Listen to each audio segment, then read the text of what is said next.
Presidente de la Comisión de Participación Ciudadana y de Derechos Humanos del Consejo Legislativo del Estado Zulia. Hablábamos acerca de la situación económica en el país. Me debe de cómo califica la situación económica, pero le dejo una pregunta antes de irnos al corte. Usted hablaba que las condiciones ahora son diferentes a las de hace algunos años. ¿Ahora se vive mejor que hace algunos años? Por lo menos, para ser mucho más específicos, en el área económica. Mira, nosotros no podemos ocultar que estamos en un momento de guerra económica. Y cuando hablamos de guerra económica, hablamos el tema del acaparamiento, el tema de la especulación y el tema del contrabando de extracción.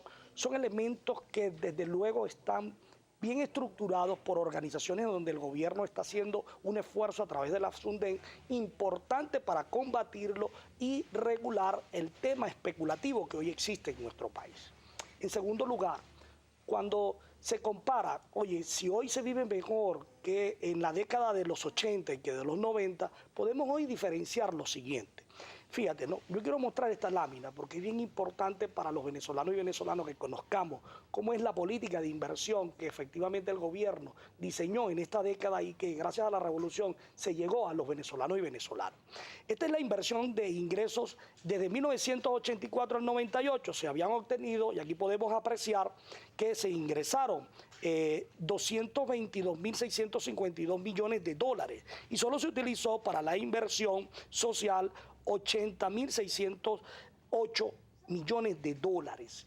En la gráfica, cuando ustedes aprecian en la gráfica de este lado, ustedes, desde 1999 al 2013, ustedes pueden apreciar que efectivamente está un ingreso de 972.565 millones de dólares y una inversión de 623.500 millones de dólares a la inversión social, es decir, a las viviendas, a la salud, a la educación. Hoy nosotros los índices de inserción escolar ha permitido a los venezolanos que en la década de los 90 el 77% de los venezolanos no podía ingresar a la primaria, ingresaba a la primaria. Hoy ingresa el 94%. Todavía tenemos un reto importante que hacer. Y por eso podemos hoy aquí a comparar si es que hoy se vive mejor o no que en el pasado. Y en este sentido podemos nosotros decir, ¿quiénes podían acceder a una vivienda? Hoy el gobierno ha roto un récord importante, más de 650.000 viviendas en tan solo 2 años y medio, casi 3 años, para dignificar la vida de los venezolanos. Hoy de 278.000 pensiones que recibieron en 1998, en la revolución, el gobierno que cancelaba solamente el 50 o el 60%, porque si no le tiraban las ballenas y no les pagaban nada, hoy son 2.600.000 personas que reciben pensión digna y por supuesto tenemos que avanzar. Reitero, hay 2 elementos en este momento que debemos de combatir para mejorar la condición económica en el momento crítico que vivimos nosotros. Uno es la inflación y otro es el sistema de producción para mejorar las condiciones de vida de los venezolanos. Hay que industrializar nuestro país para seguir dignificando la vida de todos y cada uno de los venezolanos. Usted compartió cifras con todas las personas que nos están viendo. Yo comparto cifras con usted. La inflación anualizada según el Banco Central de Venezuela es de 63%, según el Sendas es de 93%. La canasta básica se ubicó en más de 30.000 bolívares según el Sendas, un aumento de 93% en un año. El desabastecimiento de medicamentos ronda el 70% según la Federación Farmacéutica de Venezuela. En materia de la pobreza, según la CEPAL, aumentó 3 puntos y se ubicó en 32% en Venezuela. La inseguridad ha cobrado 25.000 personas fallecidas en el año 2014. Usted hablaba de vivienda.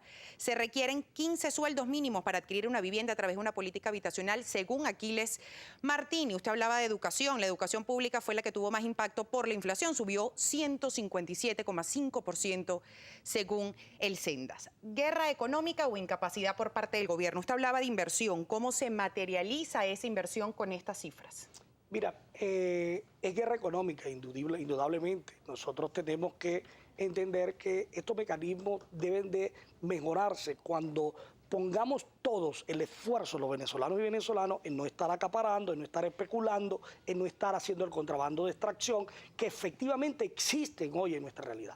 Desde luego hay un elemento que yo reitero aquí, y por cierto, ayer la ministra de Salud estuvo en una reunión con varios importadores y productores de medicamentos, que permite poder integrar y engranar lo que tiene que ver con el tema de los medicamentos, que es muy importante y que genera mucha preocupación en las familias venezolanas. Y en este sentido, hoy podemos decir que debemos de profundizar y avanzar y garantizar, como en efecto así lo ha dicho la ministra, las divisas necesarias para las importaciones en relación con eso. Pero más allá de las importaciones, lo que tiene hoy que verse, porque cuando se habla, y yo hemos escuchado alguna vocería de la oposición diciendo que este sistema económico fracasó.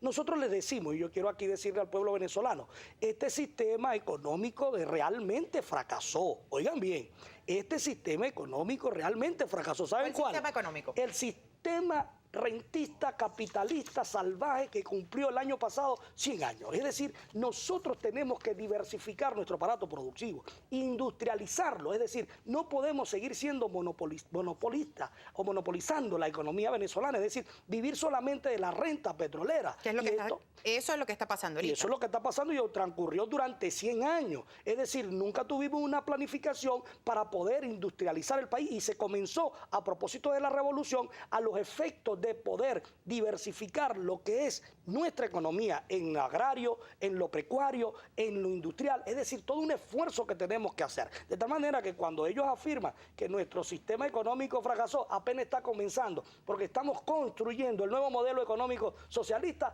para poder llegar a los venezolanos y venezolanos dignamente la distribución de la riqueza de los venezolanos. Nosotros tenemos participación del público, diputado, y Gabriel López ya está listo. Efectivamente, Carolina, diputado, un gusto tenerlo con nosotros. Hoy en Primera Página le vamos a solicitar, por favor, su colaboración, diputado. Si es tan amable, con respuestas cortas y precisas para de esta forma darle la mayor cabida posible a la participación de la audiencia. Empezamos de inmediato con @Johnny Montoya. Él dice, díganle a su invitado que el pueblo o la gente en común no violan derechos humanos. Es el Estado el que los viola. Por favor, ¿puede aclarar? Sí, son dos tesis, efectivamente. No, los que estudiosos del derecho, yo soy abogado también, dicen que las teorías son que los que violan los derechos humanos son los estados, en este caso los gobiernos, efectivamente. Pero cuando tú asesinas y pones una guaya para que transites tú libremente, ¿qué estás haciendo? Lógicamente que le estás vulnerando el derecho humano a un ciudadano. @Juancho Rumbos dice, diputado, pero es que se están justificando por trancar el libre tránsito los asesinatos de manifestantes.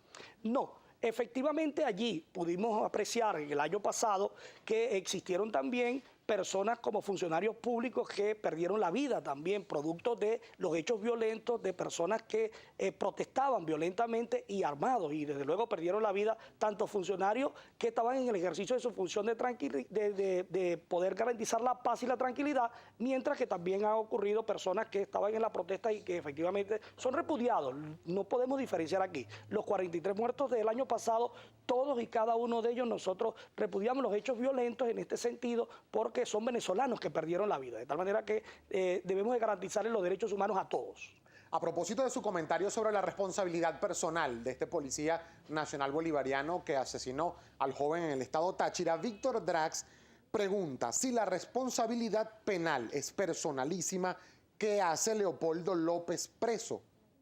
Mira, el problema es que también existen complicidades, ¿entiendes? Cuando yo dije que efectivamente aquí no hay una política de vulnerar y violar los derechos humanos de los venezolanos por parte del gobierno, es bien cierto. Aquí no hay una política y lo podemos diferenciar con las décadas de los 80 y de los 90. Hasta los abuelitos cuando iban a protestar le sacaban la ballena. Por cierto, uno de esos es los que está detenido por ahora para que no protestaran. Efectivamente, hoy podemos nosotros decir que el hecho no se trata de una protesta pacífica y reivindicativa. Se trata de una protesta de violencia, de asesinato y de querer sacar un gobierno constitucionalmente electo por la mayoría de los venezolanos. @Manuel Castillo pregunta, cuando los funcionarios no son debidamente entrenados, ¿la responsabilidad es de sus superiores como en el caso del niño Roa? No, mira, podemos nosotros hoy decir aquí, si el funcionario fue capacitado o no, tienen que darse las investigaciones necesarias. Lo que sí es que hay un hecho que se materializó y que no puede quedar impune y que tenemos que nosotros repudiarlo. Y en ese sentido, como venezolanos, lo repudiamos. @César Bracamonte pregunta, ¿tenía que pasar esta muerte del menor para que se den cuenta que lo letal de usar las armas en manifestaciones? No, mira, efectivamente, como lo dije en mi intervención anterior, Constitucionalmente, en el artículo 55 de la Constitución, primero el Estado tiene que darle la garantía de la seguridad a todos y cada uno de los ciudadanos, pero en ese mismo artículo le permite el uso de las armas tóxicas y el uso de las armas a los efectos de poder, por la necesidad de controlar. No quiere decir que la vaya a utilizar contra el pueblo, no. Lo que quiere es poner el control, la paz y la tranquilidad, que es lo que le corresponde a los órganos de seguridad. Simón Velázquez dice, ¿dónde están los derechos humanos de los 43 causados por el llamado a la salida hecho por la oposición radical? Fíjate, no, organizaciones internacionales no se han pronunciado en relación con este tema y nosotros le pedimos que igualmente se pronuncien porque hay 43 familias, 43 venezolanos que perdieron la vida, más 875 heridos que también quedaron afectados, más las pérdidas económicas y materiales en el caso de lo que ocurrió en el Ministerio de Hábitat, que habían niños escuchando clases y tiraron bombas. Es decir, esos hechos irregulares no pueden quedar impunes y por eso es que algunos de ellos están bajo los órganos jurisdiccionales para que exista justicia en Venezuela. Por razones de tiempo, una última pregunta que nos llega a través de nuestra cuenta en Twitter, @primera página, la hace Alicia Guillén. Dice, dígame si está en la Constitución el uso de armas, ¿para qué la resolución? Por supuesto que dentro del marco de la Constitución, la pirámide kersiana es la norma suprema y de ahí se derivan las leyes orgánicas, las leyes, las resoluciones. Si no está dentro del marco de la Constitución, no puede aplicarse entonces este mecanismo de leyes o de resoluciones que pueda dictar cualquier gobierno. Se nos acabó el tiempo, señor Labrador. Una pregunta muy corta. ¿Qué se requiere para que nosotros avancemos como sociedad, como venezolanos, a un mejor país? Una respuesta muy puntual. Mira, rápidamente nosotros necesitamos incrementar y diversificar lo que es la economía venezolana, la producción venezolana. Nosotros necesitamos industrializar nuestro país. No podemos seguir otorgando divisas para importar. Tenemos que producir aquí. Necesitamos empresarios nacionalistas que existen, pero que la gran mayoría se aboque a producir en el país. Y que desde luego exista la integración que nos permita avanzar en un país mejor, para que todos y cada uno de nosotros podamos tener una Venezuela